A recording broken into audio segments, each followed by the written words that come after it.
Welcome back to the Positive Energy Project. This year at NBA All-Star Weekend in Chicago, we sat down with NBA legend Baron Davis.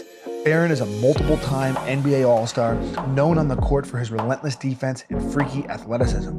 On this episode, Baron shares how his time playing in the NBA and representing himself as an agent prepared him to excel as an investor, entrepreneur, writer, and filmmaker. Here we go. We are back, baby. It is the Positive Energy Project. We're out here in Chicago, NBA All-Star Weekend. I am Jimmy DeSico. I am the oldest brother at Super Coffee. I'm sorry, guys. We're going to have to do that over because you got to close the door. All right. And now what's it? Kanye West church service is next door. Is it? Wow. That's what's We like the distraction. Yeah, it's not. Get 'em over Positive here. energy isn't perfect. Kanye, You should say that. us. Yeah, Slick Studios, Kanye West, church awesome. service We got it. next That's door. real life. That's right. And that is a theme here. We're going to keep rolling because the Positive Energy Project is not perfect. Positive energy isn't perfect. It's however you make it, baby. There's bumps in the road every single day. I'm Jimmy. I'm the oldest brother. Jake, middle brother, coming at you. We got Jordan, the youngest brother, and today we have a very, very special guest, one of our boys, mentors, advisors, partners, Friend. NBA All-Star turned investor, entrepreneur. You know, everybody knows you on the ball side, but we want to learn more about what's going on after basketball too. So today we got Baron Davis on the podcast, one of our boys. Yes, sir. Appreciate you guys. What up, Hey, man? man, y'all good at this, huh? We're used to it by now. Your girl Barbara coached us up on Shark Tank. Oh, yeah. Got y'all prepared. Oh, man. We've been doing business with Baron for just about a year now. And like Jordan said, he's taken what he's done in the game of basketball and brought it to life in business. Yep. So Jordan, let's kick it off. What do you got? Totally. I think we want to extract some of the principles that you took maybe from your game. We talked about it a lot. We were looking at some of your stats. Again, 13,000 points, 6,000 assists, all-star, but all defensive team. Talk about the mentality, being a great defensive point guard, how that translates on the court to off the court too, that same mentality. I think, is I always say the game starts and the energy, right, of the team starts with the point guard because you're the first line of contact. And so what I always wanted to do was, like, basketball is numbers. You got 24 seconds to get a shot off. Yep. You got 10 seconds to get the ball across half court. You know what I mean? It usually takes about 7 seconds to execute a play. And, and so for me, it was like, if I can pick that guard up, Totally. right? And even if it took him, 8 seconds to get the ball up the court, and I can jump him at half court, right? And create some friction, then now he's into his play under 15. And then you're under duress, you can't execute. The call may go wrong, the signal may go wrong, you may miss a pick. And so for me, it was just like, I wanted to take that challenge. As soon as the game started, I wanted to look that guard or whoever was bringing the ball up and say, yo, okay, I'm right here. This is how we're going to get this going, and this is how we're going to get this done. And so that mentality was like, it started as a kid. Sure. Because I was like always the smallest guy on the team. And when you're the smallest player playing basketball, it's hard to get your shot off. And so I figured if I just steal the ball from people, I can get That's smart though. That's smart. That's always been my mentality, is like pick up full. Yeah. You know what I mean? Be the initiator on the defensive end. And then hopefully you have a stabilizer and a big man that can protect the rim. You know what I mean? That's cool. So energy, this is the Positive Energy Podcast right now. So energy being number one, we see that every day in business. But you talked about timing and you talked about numbers a lot there too. How does that correlate to business too? Because when we think about it in our world, it's all timing. For us, new product launches, partnerships, things like that. With you, 3 companies now, and talk a little bit about the 3 companies that you're working on too. Give an intro for the people who might not know. Yeah. So Business Inside the Game is our platform for entrepreneurs to talk about their wins, talk about their inside. The same things that we're talking about now. What drives you. And we do that with dinners and fireside chats. And it's really an opportunity to give access to the minorities, the 99%, the athletes who are trying to transition, give them access to what the 1% has. And then with Slick, we're here in All-Star Weekend, Slick Studios. I appreciate y'all doing this here, and on the Slick side, it's really to work with brands and help them find, authenticity with the right storytellers and the right creators, right? Whether it's an athlete, an artist, a musician, right? And it doesn't have to be all about influencers, right? Or numbers, because sometimes numbers lie, right? Yep. And if you time it right and you play, and you play your hand and you strategize, I think by connecting brands, right, with the right storytellers at the right time, in the right moment, you know what I mean? For us, with Slick, is why we're building our studio. So it's really IP generated and, honoring the storyteller. Amazing. Third one, BDE. Yeah, and BDE is just like our whole co-company. And with that, for me, it's really just playing connect the dots, right? How can I invest? How can I connect the dots? How can I strategize? And then also, how can we formulate and create ideas that could ultimately, solve problems? So it's not about just one company, but how do we build a community, right, of like-minded individuals who run their companies to success, but also have intent and purpose. And then from there, that allows us to invest, right? Yep. And then if they haven't thought about the purpose, we're able to have big to allow them to speak about what they're passionate about, and Slick to figure out ask all the questions who they are to be articulated properly. So we want brand messaging and purpose always tied into the DNA of all the three things that we're doing. That's amazing. So the our story, right? We all played sports in college, and that's what allows us to do what we do. And I mean, growing up watching you play, two things really stood out to us, right? It was your intensity. You were the most intense on the court. You were also a facilitator, right? Getting the ball to people. You saw the vision. Right. And now that we've gotten to work with you and see you from a personal level, those two things still stand out, right? Yeah. You're still the most intense businessman. You move with urgency,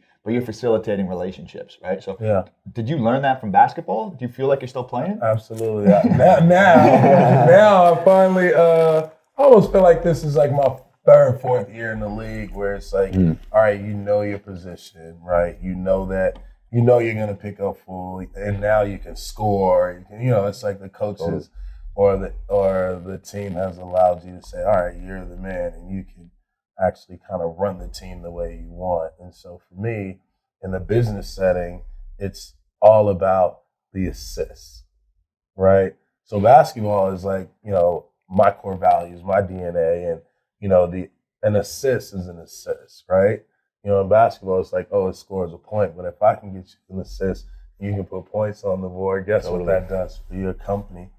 Yeah, Totally. I love that. And I think you just said something cool that I want to back into, but you feel like you're coming into year 3 or 4, really hitting your own. And I think that this is Baron the businessman, and really coming into your prime of that. But that started so long ago, right? And it started when you came into the league, made the decision a few years in, and I'll let you tell the story, but to rep yourself. And one story that we were all talking about at dinner last time we were out in LA was kind of the creating your own luck within that. And then the story I want you to tell is kind of that transition from when you were at Sprite, or you were a Sprite athlete, and where that brought you into the world of vitamin water. Because I think that's an awesome story. You kind of built your platform to where you wanted to go. Yeah, I think for me, it's very interesting to look back and first to say, like, what the hell was I thinking? Yeah. Right? 21 years old and coming into probably like the biggest year of my career, and knowing that I had an opportunity to be an all-star, get maxed out, have a shoe deal, and I fired my agent, and I was like, I want to represent myself.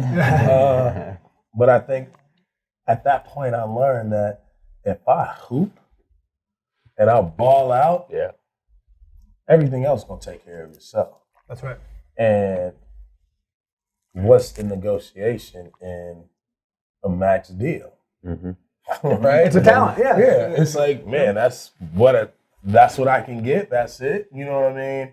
And that's what I'm going to take. And it's not like an agent can negotiate more. Right? They can definitely negotiate less and hurt you. So, for me, it was just like, man, if I don't step out now and do this myself, right, then LA for one, right? Let's start with LA. LA had maybe 4 or 5 guys in the NBA. Crazy. And they weren't even from LA, Yeah. not from the city. You know what I mean? Yep. And so it was just like, yo, if I don't go and do this, who's gonna help the dudes in high school? Yeah. Or these little dudes I be going to middle school and watch them play? Or my young dudes in college? You know what I mean? And so I was like, man, but if I could be my own agent, I could help them. And they could use me to find the right platform, the right pedestal, or the right agent. You know what I mean? But we weren't getting recognized in LA. Yep. And so that's why I kind of like wanted to go back more towards the middle of the city. And that's why I wanted to represent myself. I was like, yo, this is just a whole bunch of, it was a whole people, right? And it was a whole culture of people that weren't being tapped into. Yeah. And those people represented me better than corporate America, right? Sure. And I just knew my value. Yep. Right? At Sprite, it's, 6-figure deal, 4 years, right? And I play in Charlotte, maybe move to New Orleans. The team moves to New Orleans. Like, I'm in one of the worst markets in the country, right? Where our team is not the way we play, it's not a marketable or a branded style way of playing basketball. So, I'm not going to get the Sprite commercials. You know what I'm saying? So I was just like, yo, my boy was at Sprite, and he was, So you're 21. I'm 21. Become your own Crazy. agent. I become my own agent. And you're getting ready to negotiate a signed deal up. back with Sprite. Yeah, I signed my max deal. So I fire my agent. Then I hire this guy to like be my agent. You know what I mean? And he would be on the phone and he'd be talking, rest in peace, Bob Bass, GM. But he would be like, yeah, Bob, new agent, I'm representing Barron. And Bob was like, well, we got to get into the negotiations and things like that. And I tapped my agent on the shoulder. Put it on mute. I'm like, hey, man, tell him ain't no negotiations. Trade me to the Lakers or don't talk to me. And he was like, Bob, we don't want to negotiate, man. It's like Barron's served his time. He really wants to go home and play for the Lakers. Can we make that trade? And Bob was like, well, we never thought about trading him. We just wanted to offer him a deal. He was like, well, he'll take the max. And then he was like, and I'll call you back. And he calls back and he was like, well, give him the max. I pushed the button. I was like, I'll take it. Let's go. Push the button, like, yes, we're good. Let's you know go. what I mean? So I had already had like a max deal. So it was like, oh, I have way more money than I Life-changing money, yeah, right? Like most guys, Life-changing you're good. You're set. Yeah, it's like, Generational yeah. income there. Right there. Yeah, generational. That's the generation put that up, right? And then it was like, oh, all right, well, shit, I want to make movies. I want to make content. I want to like direct commercials, come up with ideas for commercials. I ain't going to be able to do that at Sprite. I ain't going to even get in a commercial. You know what I mean? I'm not going to even get in a commercial. And so my boy was at Sprite and he was like, yo, you ready to sign your deal? And I was like, heck yeah. He was like, all right, I'm going to sign your deal, but I got some news for you, man. Not supposed to tell you, but I'm getting ready to leave and go to a new company. I was like, well, why am I signing a deal here? Because now I'm representing myself. So it's like, kind of like fight or flight and the survival mentality. And now I don't have the team or the resources to be out there to like get other things done. And he was like, he's leaving. I was like, man, he leave, the new person gonna come in and realize like, I don't really have an agent. You know what I mean? Yeah. So thinking ahead, that's super thinking ahead, right? Being aware. Yeah, I was like, yo, he's gonna come in and be like, yo, he don't have an agent, and it's gonna like ruin my chances because they gonna know like, oh, here's this kid that's like just kind of doing this shit with his homeboys. You know what I mean? Mm-hmm. And so my boy was like, man, I'm going to Vitamin Water. I was like, yo, dude, don't go to Vitamin Water, man. Don't drink that, man. You know what I mean? My homeboy be drinking, it's nasty. What year? What is it? 2003? That was 2003. 2003. Wow. I remember we were talking at dinner too, though. He said, yo, I'm going to a startup. And this is 2003, and you said, what's a startup? Yep. No one was talking about that. Nobody was talking about new companies, new brands, especially in that space. And at that time, Vitamin Water was probably sub $5 million in revenue. Small, Yeah, tiny, for sure. pre Brian Urlacher, Yeah. pre 50 Cent. Pre Jennifer Aniston. Rohan. Yeah, Rohan, pre Rohan. Pre everything. So- Yeah. But he said, this is a startup. We can't pay you, right? And you Yeah, we remember- don't have enough money to afford you. And I was like, well, Shit, man, I'm making enough money. I don't care. I'd rather take the opportunity because I wanted to learn marketing to be your intern and take less, right? Than to take the Sprite deals. I want to go where you are. You know what I mean? I want to do I want to work for you. I want to learn this, right? If this company is a smaller company than Sprite, like the one thing is gonna work because that is a genius name. Vitamin water. Vitamin water. Smart water. Yes. Yeah. It was like, and then this was even before Smart Water. Yeah. It was just the vitamin water first. And I was like, damn, dude, that is genius, dude. If I go to the store and I'm looking as a customer, I'm looking at Gatorade, I'm looking at nothing, I'm looking at some orange shit, I'm looking at some yellow shit, a Fanta. So it's sodas, it's Gatorade, it's Powerade, which is Gatorade, but the Sprite version of Gatorade or something like that, right? And then there's vitamin water. Water with vitamins in it, bro. Super simple. Oh my God, this is genius. Of course, you know what I mean? Yeah. And it was the brand and the name that kind of drew me to it. Once I met the founders and all the people who worked there, it was a no-brainer. Yep. Right? Because I had a family, right? Mm-hmm. And I had people I could learn from, and it was people who actually respected me and they value my opinion. You know what I mean? And it was like, damn, dude, I'm actually like a part of this than not. You know what I mean? I can deliver suggestions. I can offer up different things. I had like freedom, and I had no commercial, right?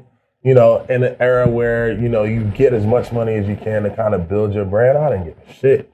I was pause there though, because I think that's important, because today athletes do deals and we do deals with our people, and everyone's talking about equity, right? Like, let me get shares, let me get equity. You didn't ask for that. That wasn't even we didn't even know what a startup was. Yeah, We weren't asking for equity, but you get ownership in vitamin water, right? And that's like you being an entrepreneur. Yeah, because I didn't want the money. Because it was like, dude, you can't afford to pay me. So that money that you're gonna pay me, like, is going to be attached to the max contract that I get. Yep. Right? So the taxes on, you know, $25,000 or $50,000 is, man, fuck that. Like, I eat that, just take it back and then just give me that in equity.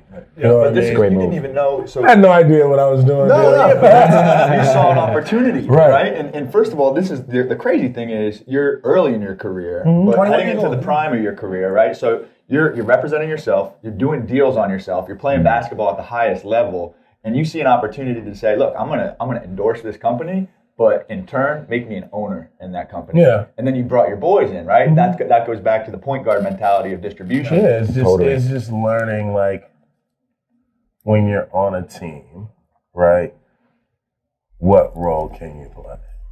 And if you're not the starting point guard, you're the backup point guard. If you're not the backup point guard, you're the third string point guard. If you're not the third string point guard, you're the fourth string point guard.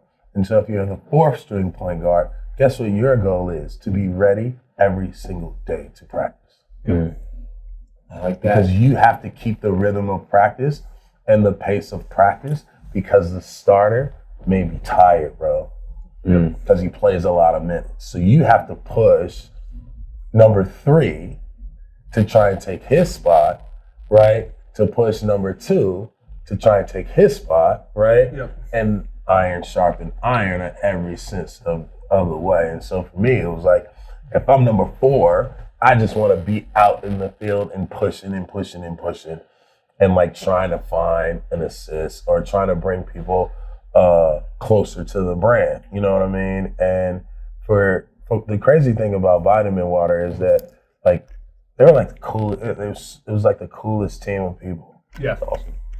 Well, like, they were just hyped about, you know, it's like you look at them then and then look at you guys now, and it's almost it's the same situation, because they're like, you're doing great things, you're hyped, you know what I mean? Passionate, you're energized, you know, you're super passionate, you energized, you know what you know your thing, you know what I mean? Like, you have a You have foundational elements that you can stick to that allows you to explore.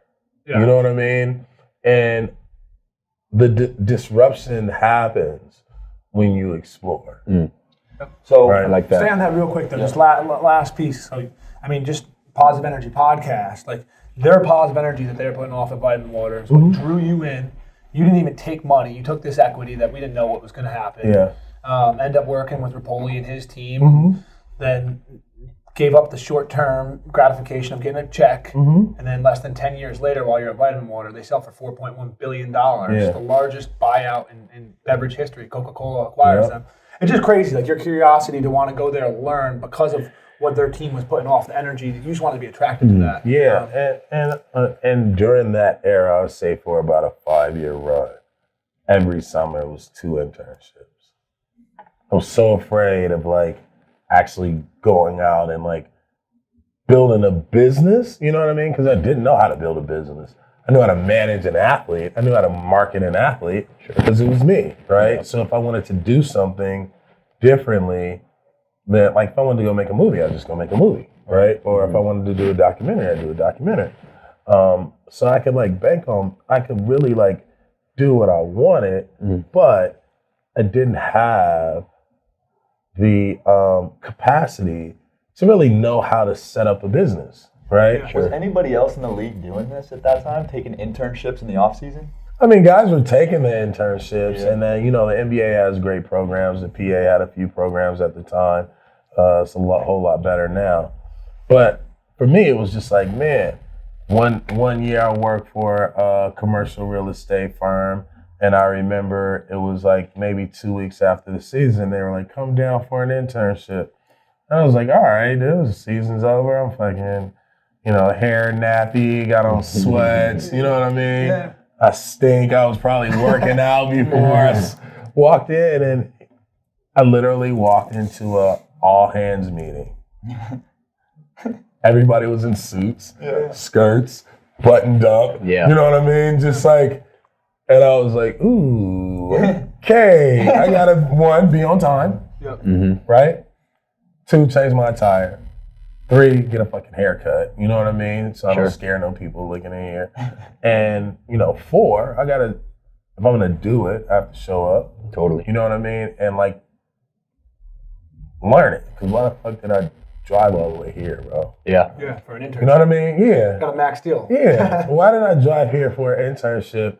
Like, is it really to smooth with the dude? You know what I mean? Yeah. Because it's like, he treating it like an internship. Yeah. You know what I mean? I asked for to be an intern, they start treating me like an intern. Sure. And I actually liked it. You know what I mean? Because it, 1, kept me humble.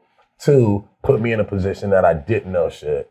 3, it put all these people in front of me, right? So now I'm the 4th point guard on the team again, right? And now I got to learn, and I got to push people, and I got to figure out what he does. What do you do? What do you do? What do you do?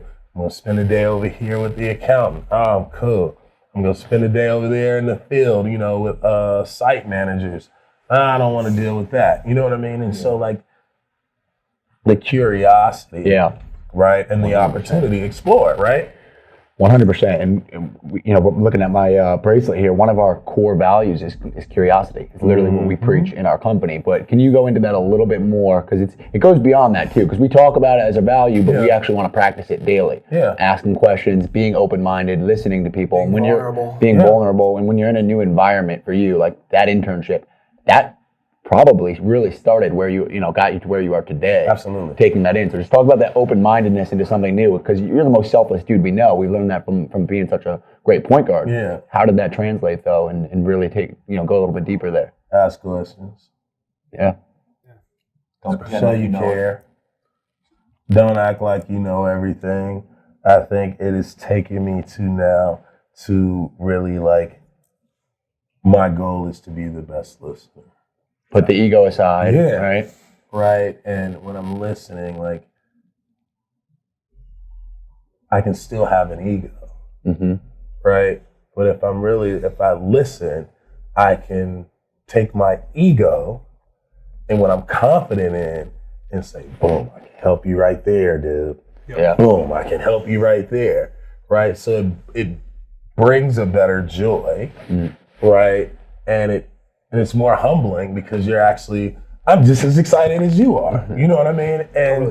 And listening allows us to not only just understand, but like to really like feel. And we live in a world where there's not a lot of human emotions, there's not a lot of feeling, there's not a lot of community building, a lot of things happening on our phone. Sure. You know what I mean? And so that's kind of like how we need to like reverse engineer the way we just participate in culture. And that's a great segue to the last question for you. So, right, the Positive Energy Project, one of the things we talk about in our company is work hard and be nice to people. And the better we get to know you, the more we get to see your generosity, right? You, out of everybody we've ever met, especially with folks that come from a celebrity stance like you take anybody under your arm, you'll give your shirt off your back, right? I mean, I think for us, like, that generosity is awesome. And what is it, how has being generous and how has being compassionate and kind to folks benefited your career both on and off the court? It's keeping me alive. Yeah. I would say, like, the positive energy that you give out, you receive tenfold. Right? And so the compassion that you have for your fellow person, right, with that positive energy, supercharges them, right, to go forward. Contagious. Right? Contagious. That's amazing, Absolutely. brother. Yeah, absolutely. On the way over here, I saw a quote just on my Instagram feed that made me think of BD. And it says, a Napoleon Hill quote, it said, "It is literally true that you can best succeed and quickest succeed by helping others succeed as well." That is the best quote in the world. But right, like, I mean, like, where else are you gonna get your joke? Like, we all play sports. Like, if I can rebound for you, right, and you're a shooter and you're in a slump, and I'm the best player on the team, right, and I just go out and fire you passes and like try and figure out the velocity of the pass to where it hits your hand, where you want it, how soft, how hard, how crisp. If I do that and you become better, dude, we win. That's right. Yeah. You know what I mean? And so, like, the selflessness of, of who we are or who we should be trying to be, you know what I mean, is important to me because you're only as good or as great as the people around you. Yep. Totally. Well, BD, before we jump and wrap it up here, if people want to follow you, where can they find you, the companies? What's the best way to do that? You can find me on the Super Coffee IG. I am always commenting, my IG is I am Baron Davis. You can follow us also at Slick, SLIC. You heard it here first, folks. The positive energy you put out comes back to you tenfold. BD, man, this was awesome, brother. Thank you so much, bro.